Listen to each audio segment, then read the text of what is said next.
এ দুঃখীদের সালাম খানি, এ গোলামদের সালাম খানি, ওসে দিও হুসাইন পাকের রওয়ানায়। আল্লাহুম্মা সাল্লি আলা সাইয়্যিদিনা মাওলানা মুহাম্মদ ওয়া আলা আলি সাইয়্যিদিনা মাওলানা মুহাম্মদ। আল্লাহ পাক পূর্ব শব্দ কি রাসূল পাক, আল্লাহ পাক পূর্ব শব্দ রাসূল পাক, আর রাসূল পাক পূর্ব শব্দ হুসাইন তথা আহলে বায়তের পাক। তাদেরকে ভালোবাসা, তাদের আদর্শের উপর জীবন গড়া। কার আদর্শের উপর? এজিদের আদর্শের উপর চলবেন না হুসাইনের আদর্শের উপর? হুসাইন শহীদ হওয়া থেকে হুসাইনের আদর্শ শেষ হয়ে গেছে না। ইসলাম জিন্দা হোতা है आज কারবালা की बात। প্রত্যেকটা কারবালা সংগঠিত হওয়ার পরে ইসলাম পৃথিবীতে আবার পুনর্জীবন লাভ করেছে। সুবহানাল্লাহ। নানা মুহাম্মদুর রাসূলুল্লাহ সাল্লাল্লাহু আলাইহি ওয়াসাল্লাম ইসলামের চারাকে রোপণ করেছেন। আর চুক্তি হিজরতে ইমাম হুসাইন রাদিয়াল্লাহু তাআলা আহলে বাইতের লোকেরা নানা জানের দিনকে রক্ষার জন্য নিজের গলাকে তারা রক্ত দিয়ে এই ইসলামের চারাকে তরুতাজা করার জন্য, পৃথিবীতে দীর্ঘস্থায়ী করার জন্য, নানা জানের আদর্শকে সুন্নতে মুস্তাফাকে এই পৃথিবীর জমিনে চিরস্থায়ী করার জন্য গলা কেটে প্রমাণ করে দিলেন। ইমাম হুসাইন নবীজির বিরোধিত এজিদের বশ্যতা স্বীকার করে নাই, হাত দেই নাই, বরং সকলটা দিয়ে প্রমাণ করে গেলেন। এজিদ ছিলেন রব্বর, এজিদ ছিলেন খোদার দুশমন, এজিদ ছিলেন রাসূলের দুশমন।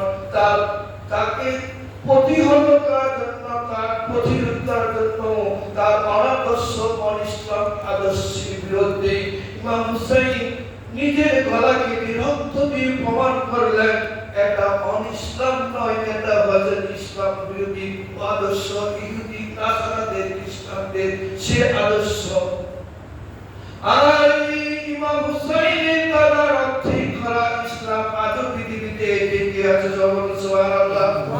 এবং কিয়ামত পর্যন্ত থাকবে। সুতরাং ইমাম হুসাইনের রক্তে রঞ্জিত ইসলাম এখনো না, কিয়ামত পর্যন্ত থাকবে। আরো কোটি কোটি বছর যাবে, আরো হাজার হাজার ইমাম হুসাইনের আশিক ভক্ত তাজা রক্ত এই মাঠের মধ্যে ঢালবে ইসলামকে জিন্দা রাখার জন্য। সুবহানাল্লাহ। ইসলাম জিন্দা হোতা है हर কারবালা की बात। প্রত্যেকটা কারবালায় সংগঠিত হওয়ার পরে পৃথিবীতে ইসলাম পুনর্জীবন লাভ করেছে। সুবহানাল্লাহ। আল্লাহুম্মা সাল্লি আলা সাইয়্যিদিনা মাওলানা মুহাম্মদ ওয়া আলা আলি সাইয়্যিদিনা মাওলানা মুহাম্মদ। হাদিস আমার নবী সাল্লাল্লাহু আলাইহি ওয়াসাল্লাম বলতেছেন, তার শরীফের হাদিস, قال رسول الله صلى الله عليه وسلم أدبوا أولادكم على ثلاث خصال। তোমরা তোমাদের আওলাদদেরকে তিনটি বিষয়ে আদব শিক্ষা দিবে। কয়টি বিষয়ে? তিনটি বিষয়ে আদব শিক্ষা দিবে। উপ্পি নবী তোমাদের নবীর ভালোবাসা তাদের প্রতি মনে শিক্ষা দিবে। সুবহানাল্লাহ। আজকে এই শিশুদের প্রতি মনে মোবাইল হাতে দিয়ে আমরা শিখাচ্ছি, আমরা কি শিখাচ্ছি? নবীর দুশমনদের এলাকারা এবং ইহুদি নাসারাদের সেই ফেসবুক দেখে তারা কি শিখতেছে? নবী বিদ্বেষী জিনিস শিখতেছে, ইমান হারা হয়ে যাচ্ছে শিশুকাল থেকে। বলেন নাউযুবিল্লাহ। আমরা এমন একটা পরিণতির শিকার আজকে।